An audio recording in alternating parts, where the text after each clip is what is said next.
Mi nombre es Manuel Vázquez Arellano, diputado federal. Soy uno de los sobrevivientes del caso Ayotzinapa, ocurrido el 26 de septiembre del año 2014, conocido en ese momento y por seguridad como Omar García. El tema Ayotzinapa ha sido uno de los grandes temas que ha conmocionado al país desde hace ya casi 9 años, y durante el gobierno de Enrique Peña Nieto se intentó manipular la investigación. De hecho, se manipuló las consecuencias de la investigación. Los resultados escasos que ha habido al respecto reflejan estas trabas que se pusieron desde el inicio de la investigación.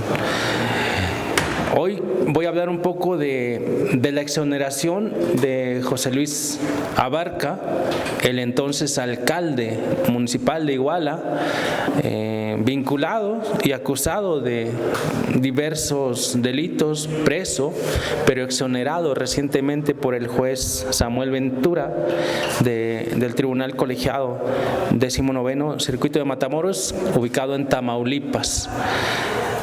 El caso de José Luis Abarca es uno de los grandes temas y reclamos que ha habido por parte de las familias de los 43 estudiantes desaparecidos en Iguala, pero también por diversas investigaciones independientes, por el movimiento, los familiares, los estudiantes sobrevivientes, los mismos estudiantes de Ayotzinapa hasta la fecha, porque se le ha acusado de muchas cosas, pero no de desaparición forzada.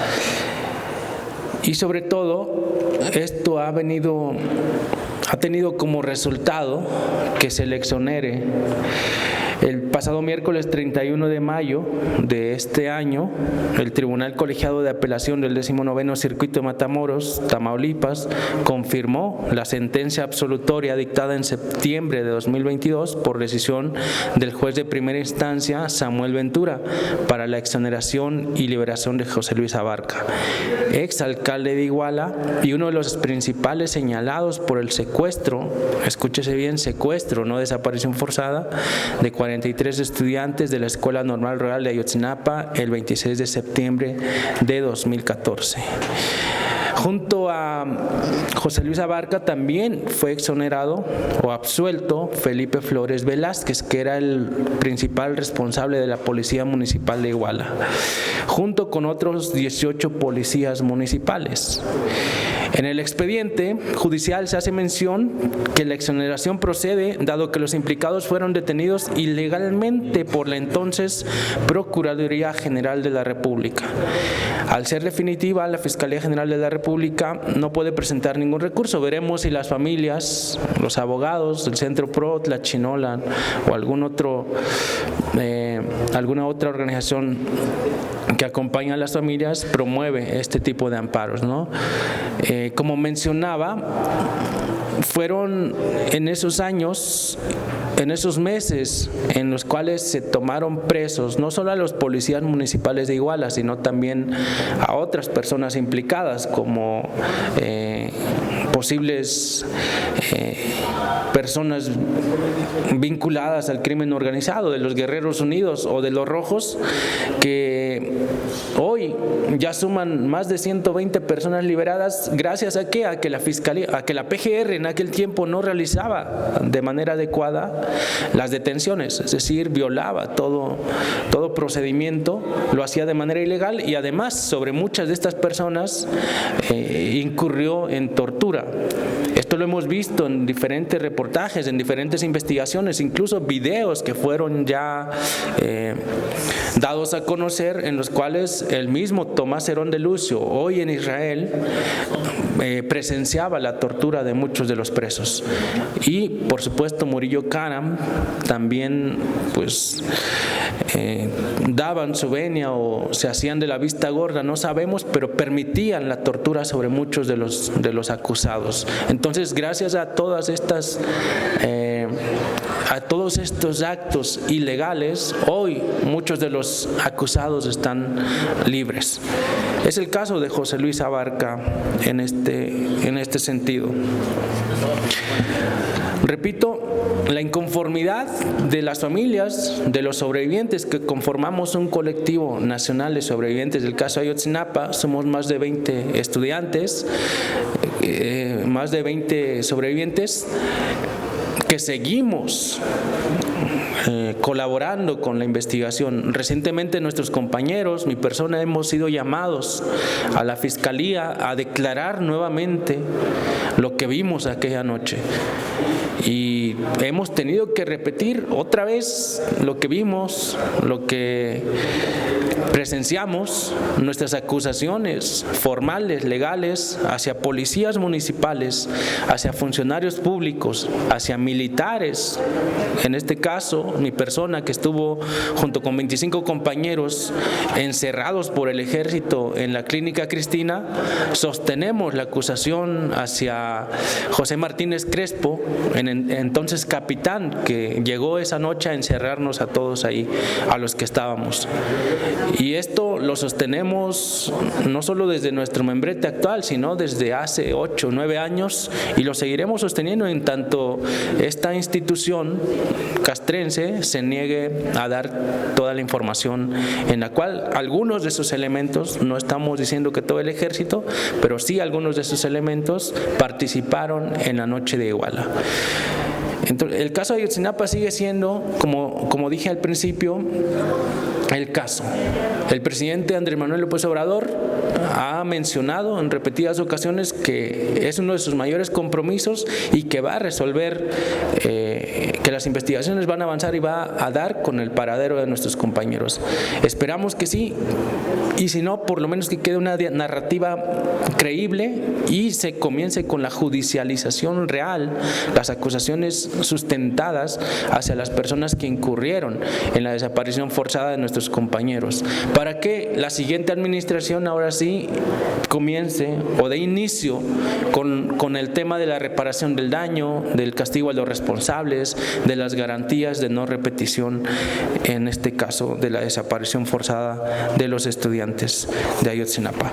Hemos visto también cómo los estudiantes, ya a 8 o 9 años de los acontecimientos, mantienen las manifestaciones, las protestas en Chilpancingo, en la Ciudad de México, cada 26 de cada mes, las familias por igual, y acompañamos desde nuestra trinchera esta exigencia, estas manifestaciones, y hacemos votos para que el presidente, la Fiscalía, Alejandro Encinas, continúen con los trabajos que hasta este momento han realizado. Sin embargo, no somos ciegos, no somos inocentes. Nosotros, desde que estábamos en Ayotzinapa y en nuestra formación política de aquel tiempo, nos decían, nos enseñaban, leíamos bastante y sabíamos que no bastaba con cambiar al Ejecutivo. No bastaba con cambiar al Ejecutivo, porque al cambiar al Ejecutivo pues cambia el presidente y cambian a sus secretarios de Estado, cambian algunas cabezas de las grandes instituciones de nuestro país que lo administran. Pero ¿qué pasa con el Poder Judicial? ¿Qué pasa con el Poder Legislativo? ¿Qué pasa con los otros órganos autónomos? ¿Qué pasa con los poderes fácticos en este caso o en otros, ¿no? O sea, y hoy estamos viendo que una de las grandes trabas en un caso tan emblemático como el de Ayotzinapa es precisamente el Poder Judicial, porque aunque la Fiscalía, aunque Alejandro Encinas, aunque el Ejecutivo y la Comisión Presidencial y para el caso Ayotzinapa o la Unidad Especial para el caso Ayotzinapa conduzcan o empiecen las investigaciones, por ahí nos encontramos siempre con algún juez, con algún responsable del Poder Judicial y echa abajo todas las investigaciones. ¿Por qué? Porque algo se hizo mal durante la administración anterior. Entonces, tenemos que acompañar también esta exigencia no solo del Ejecutivo, esta iniciativa no solo del Ejecutivo, sino una exigencia que ya es una exigencia social, una profunda reforma al Poder Judicial también. Tenemos que transformarlo todo. Si ustedes le preguntan a un ciudadano común y corriente, a una madre de familia de un desaparecido o desaparecida, de un feminicidio, a cualquier persona a la cual le hayan violado sus derechos o haya sido objeto de violación por parte de algún funcionario o de alguien, de un particular, lo primero que van a decir es que desconfían del Poder Judicial, de los jueces, de los ministerios públicos, etcétera. Y ahí se mezcla entonces la responsabilidad entre el Ejecutivo con los ministerios públicos, los fiscales y luego con el Poder Judicial. Entonces tenemos que revisar y tenemos que propugnar precisamente por una reforma judicial. Por eso acompañamos el plan C del presidente. En estos días, ayer, hoy, se están llevando foros aquí en la Cámara de Diputados acerca precisamente de este tema tan sensible, y pensamos que todas las fuerzas políticas de este país tendrían que aportar sus proposiciones, sus propuestas, sus planteamientos para que esto ocurra. No se trata de un tema exclusivamente, una exigencia exclusiva de un grupo de la sociedad, de los familiares de Ayotzinapa o de Morena o de algún otro grupo. Se trata de una exigencia general en la cual tenemos que poner nuestra atención y nuestro trabajo. Por eso, en este contexto de que exoneran a José Luis Abarca, en este contexto en el cual hay más de 120 personas implicadas en el caso Ayotzinapa, hoy liberadas, no tenemos más que acompañar estas propuestas y esta exigencia de una reforma judicial en nuestro país. Muchísimas gracias. Hola, diputado. Pero ¿tú estás de acuerdo en que muchas de las investigaciones que se hicieron y conclusiones estuvieron mal fundamentadas también por parte de las autoridades, en este caso cuando estaba la PGR, que no se hicieron bien porque estaban protegiendo, pues en este caso, pues a José Luis Abarca, a su familia? Y ahorita, el caso de Tomás Herón, aquí el embajador, una vez que vino, dice que iba muy lenta la Fiscalía, ya la Fiscalía, no la Procuraduría, muy lenta en las solicitudes que les estaban haciendo de información, pues para justificar la extradición de Tomás Herón. ¿Hay alguna, ustedes no ven ahí alguna implicación de que este gobierno, por alguna circunstancia, lo estuviera encubriendo? Porque ¿cómo es posible de que no les allegan la documentación que se les está solicitando por parte del gobierno de Israel? Y así, al paso que van, que se están exonerando, pues igual después van a decir que los muchachos desaparecieron solos, ¿no? Porque pues no hay justificación, no hay sustento pues de que alguien los secuestró y todavía hasta hoy no se sabe qué pasó con ellos. Muchas gracias. Hace un rato que decía que no somos inocentes ni somos pues ingenuos, y que al cambiar el presidente cambian muchos de sus secretarios, pero no necesariamente cambia todas las estructuras de las instituciones. Nosotros hemos visto cómo actualmente en esta administración, lo digo con toda responsabilidad, incluso dentro de la misma Fiscalía hay personas que filtran información cuando ya se sabe que se empezaron las indagaciones o las carpetas de investigación contra posibles responsables, pues les echan el pitazo inmediatamente. ¿Por qué? Porque hay muchas personas que llegaron a la Fiscalía, llegaron a los lugares, a las instituciones gracias a compadres en la administración anterior, entonces les deben sus puestos a estas personas, ¿no?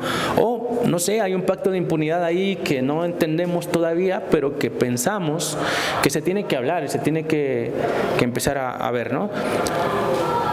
Yo entiendo que durante la administración anterior, posiblemente las indagatorias, las carpetas de investigación, adrede, con todo el propósito, con toda la intención, se hacían mal, porque precisamente no les interesaba tanto dar con el paradero de los muchachos, ¿no? Si ustedes recuerdan, su primera versión fue que a los chavos los agarró la policía, los entregó a un grupo del crimen organizado y que el crimen organizado se lo llevó al basurero de Cocula y que ahí los incineraron a todos. Luego agarraron las cenizas y las fueron a esparcir al río San Juan. Esa fue la versión inicial del 7 de noviembre de 2014 y luego del 27 de enero de 2015. Luego se fue descubriendo que no fue así. Entonces entendemos que en esa administración había una intención clara de no dar con el paradero ni con la verdad de los hechos.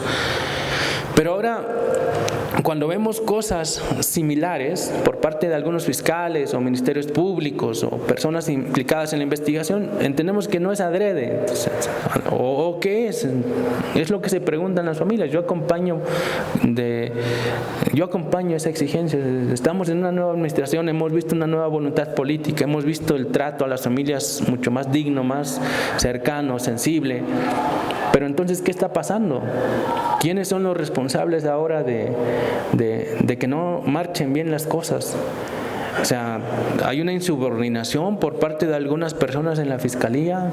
¿Qué está pasando? Son preguntas que nos hacemos también nosotros. ¿O que el presidente siempre o cada rato tiene que dar un manotazo en la mano para que policías, para que fiscales, para que militares cedan a darle información? No creemos que estemos en esa necesidad.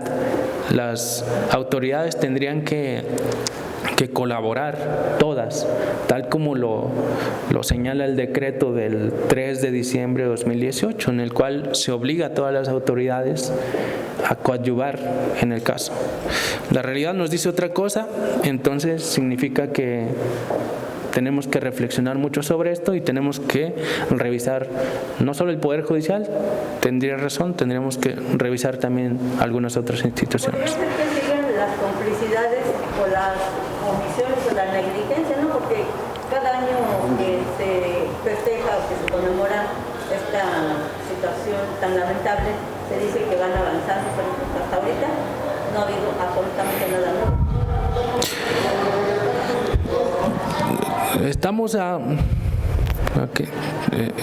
Estamos en junio ya, ¿no? Faltan 2-3 meses para que se conmemoren 9 años de los acontecimientos. En nuestras tradiciones, 9 años pues son muy importantes, ¿no? Seguramente las familias pues exigirán con mucha fuerza, como lo han hecho cada año, pues avances en la investigación.